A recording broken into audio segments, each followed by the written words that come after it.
സുജൂദ് അവരുടെ മുഖത്ത് കാണാം, അവരുടെ മുഖത്ത് കാണാം. പടച്ചവനെ സുജൂദിന്റെ അടയാളം അവരുടെ മുഖത്ത് കാണുമെന്ന് അള്ളാന്റെ ഖുർആൻ പറയുമ്പോ സുജൂദിന്റെ അടയാളം എന്ന് പറയുന്നത് നിസ്കാര തഴമ്പ് മാത്രമല്ല ചെറുപ്പക്കാരാ. മോനെ, നിസ്കരിക്കുന്നവരുടെ മുഖത്ത് വല്ലാത്ത ഒരു പ്രകാശമാടാ, ഒരു ഈമാനികമായ ചൈതന്യമുണ്ട്, ഒരു ഈമാനികമായ പ്രകാശമുണ്ട്. അത് എല്ലാവർക്കും കിട്ടുന്ന കാര്യമല്ല.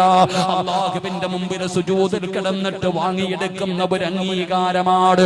അല്ലെങ്കിൽ നിങ്ങളൊന്ന് നോക്കടോ, ഈ നാട്ടിൽ ഒരുപാട് സമ്പന്നന്മാരുണ്ടല്ലോ, ആജിയാക്കന്മാരുണ്ടല്ലോ, പള്ളി കെട്ടിക്കൊടുത്തവരുണ്ടല്ലോ, പാവങ്ങളെ സഹായിക്കുന്നവരുണ്ടല്ലോ. അവരുടെ പരാതി എന്താണ്? എന്നെ ബഹുമാനിക്കുന്നില്ല, എന്നെ ആദരിക്കുന്നില്ല, എനിക്കൊരു സ്ഥാനം തരുന്നില്ല. എന്റെ പ്രിയപ്പെട്ട സഹോദരാ, അത് അല്ലാഹു കൊടുക്കുന്നതാ മോനെ.